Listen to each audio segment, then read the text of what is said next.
Hello everyone. Today we're going to be making a one-handed book holder, kind of like this, so that you can hold your book with just one hand and do whatever else you want to do while you're reading your book. You can also personalize it if you want, put your initials on here or whatever else you want. So we'll get going. We'll start by clicking the blue Create button. Click Document, and I'm going to name this Book Holder.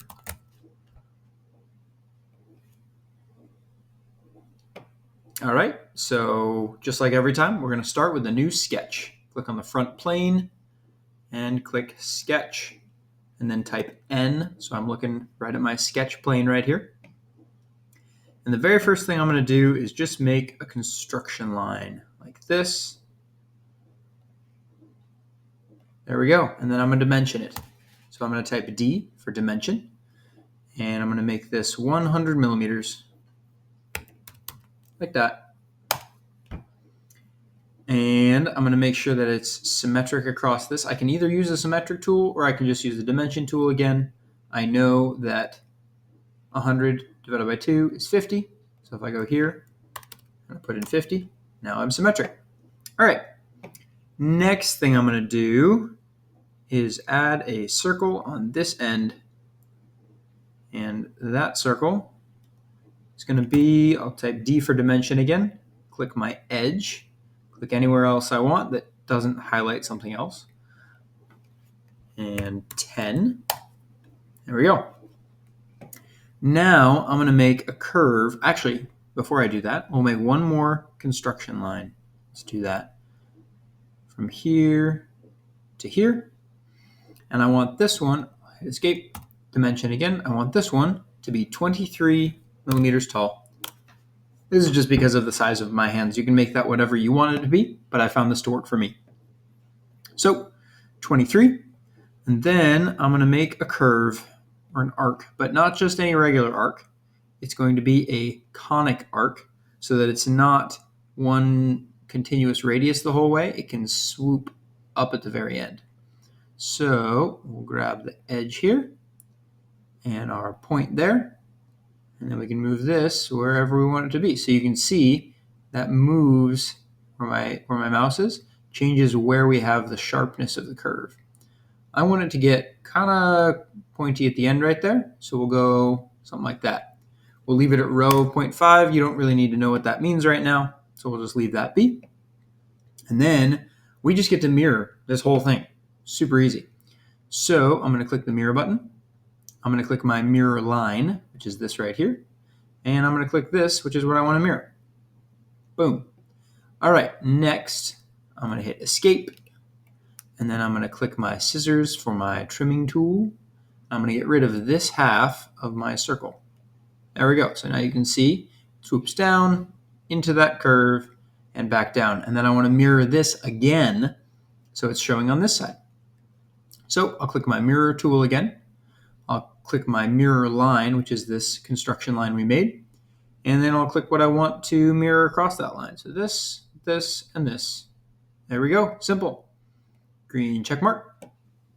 And now we extrude. So we'll click our extrude button up here. Click the surface we want to extrude. And we'll just make that, I believe it's 10 millimeters, if I remember correctly. And green check mark.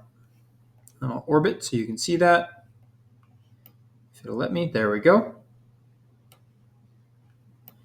And now, as you can see here, if we're going to make something kind of like this, I'm going to go in a little pointier on the ends, kind of like this, so that can kind of get into the crease of your book and hold your pages really nicely.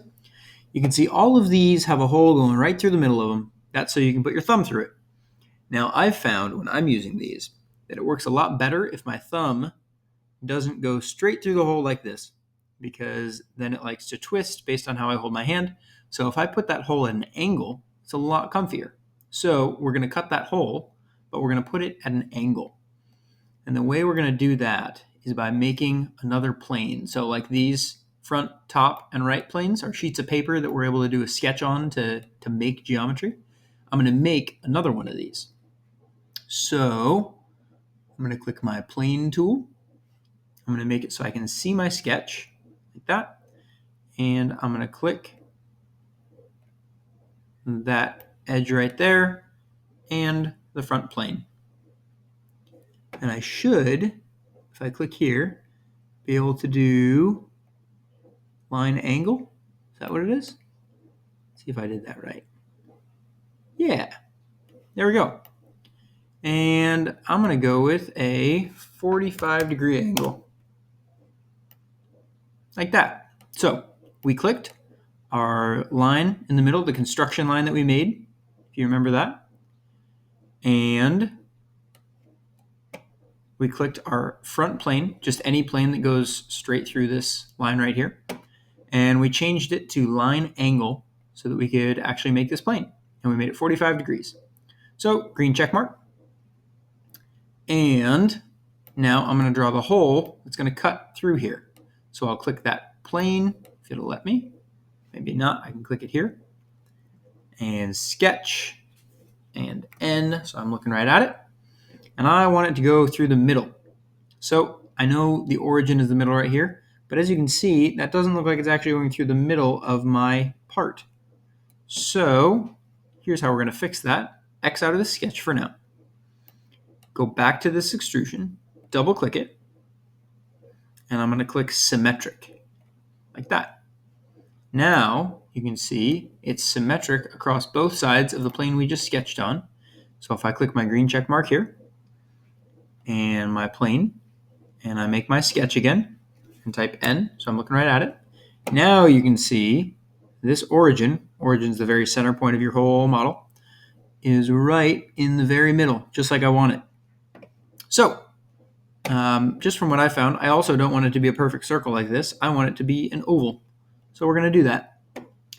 And let's see, we'll do that with what's called an ellipse. So I'll click there, just in the origin, and then I'll click right vertical. And then I can go as far as I want to the side. You can make this as wide as you want it to be. I found for mine, if I hit escape and dimension,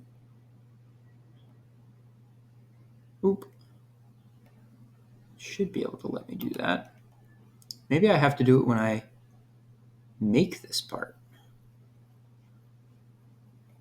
I'll cut through this again. We'll get rid of that. Now let's make our ellipse one more time. Click on my origin. Click vertical. Click to the side. And that one, I want to be, I believe it's 22. And I want this one to be 25. There we go. So now I have an oval, and again, you can make this as wide as you want it to be, or as tall as you want it to be, that cuts right through the middle of my book holder. So green check mark, and you can see I have my sketch going right through the middle of my part right there, and I'm going to extrude it. And I'll click on sketch 2, and you can see it's adding material just to one side. Again, I want this to be symmetric, cutting through both sides. So I'll click symmetric, but it's still adding material, and I want to remove material. So I'm going to click remove. But again, we have another problem. It's not cutting all the way through. So we grab our arrow and we pull it the rest of the way through the part. And there we go. Now I can click my green check mark, and we can make this rounded out so that it doesn't have such sharp edges. It can kind of be a little uncomfortable for your fingers. So let's round this out. And as I look at this, that looks like a pretty sharp angle. So I think I'm going to change the angle of plane 1, the plane we made right here, so that it's not such a sharp angle. Let's see what we can change that to. I'm going to double click into plane 1. Let's see what 30 degrees looks like. If I green check mark. Yeah, that looks a lot better. We'll go with that. All right, now last step until we're done. Click the fillet tool, and I'm just going to click all of my edges that I want, and I'm going to make this 2 millimeters. That, I want this edge, I want that edge, I want this edge, and look, it got that whole thing. I want that one, and that one, and there we go. It won't print quite as well if we fillet this backside, but it'll look more symmetric, so we can do that if you want. And fillet, and fillet, It's also called a round. And green check mark. And there we go. That is your book holder. Oh, one extra fillet that would be good to add would be this one right here. Because if that is too pointy, then it hits the spine of your book and it doesn't work quite as well. So I'm going to double click back into this fillet and we're going to add those in. So click there and click there. And there we go. Now we have a book holder. And if you want to change any of the way this is made, you can double click back into whatever sketch you want. Maybe I want to change the angle of this so that it's not quite so steep at the edge here, but is more rounded out. I can do that.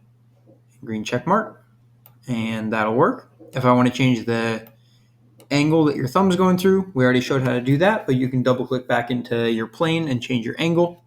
So many things you can do. And then finally, if you want to personalize it, I know you guys probably already know how to do this because we've done it a few times, but you can add your initials or whatever else you want in here. So you'll click that front face, sketch, type N, so you're looking right at it, and then we will add our text. Click, hold down, and drag, and I'm going to do initials. So we'll go J on this one, green check mark, and I can grab the corner of this and drag it wherever I want.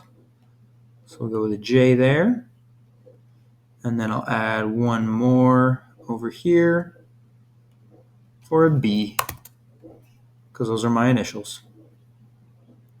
And green check mark. And let's make sure these are the same size so they don't look all wonky. Oh, I clicked the wrong thing. You see how I got the middle line there? That made it so that I'm calling out an angle instead of a dimension, instead of a size. I don't want that. So I'm going to hit escape. D for dimension. I'm going to click this again and make sure I don't click this center line, but click right there. Let's go with 7. See what that looks like.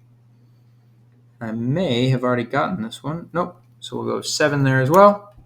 And now they're not actually the same height, but they're the same size font. So there we go.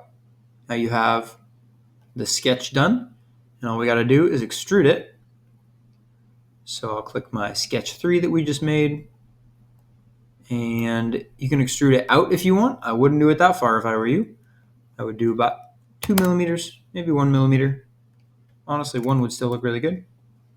Still definitely show up. But I prefer things to be debossed, which is cut in, rather than embossed, which is extruded out. So I'm going to click remove instead of add, and then it'll cut those in. Just like that. Green check mark. And that is how you can make a personalized one-handed book holder. And it works for right or left hand, because if you're left-handed, you can just hold it like this with your thumb going through this angle. And if you're right-handed,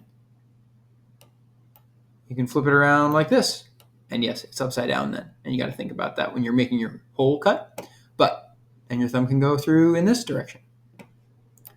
All right, let me know when you finish your book holder, and I'll get it printed out for you. Thanks for watching.